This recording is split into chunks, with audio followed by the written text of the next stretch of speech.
Alright, today I'm working on a 2008 Ford Fusion. This is the 3.0, I believe. We're gonna go ahead and replace the alternator. I'm just only showing you how to get to it. You can take it off without removing the AC compressor. So this is what we're gonna go ahead and do.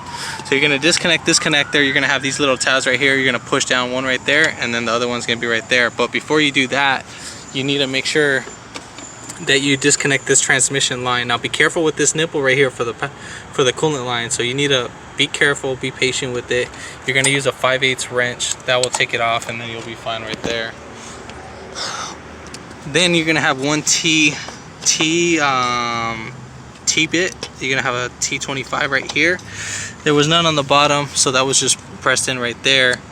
And then you just unscrew that bolt, and then that you can have some play so it doesn't hit anything. So it'll be easier to pull out. Other than that, you're gonna have one little hose clamp right here.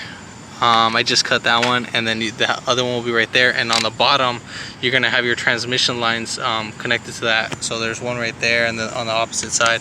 So you'll pull those guys off. You'll have another clip in right there, and then you'll separate that from that. Then you're gonna have to release your tension from the tensioner. Probably use a 3/8 ratchet or something, and then you're gonna have a few 13mm bolts or yeah, something like that. And then, but yeah, you can pull it out from right there, so it'll be pretty easy.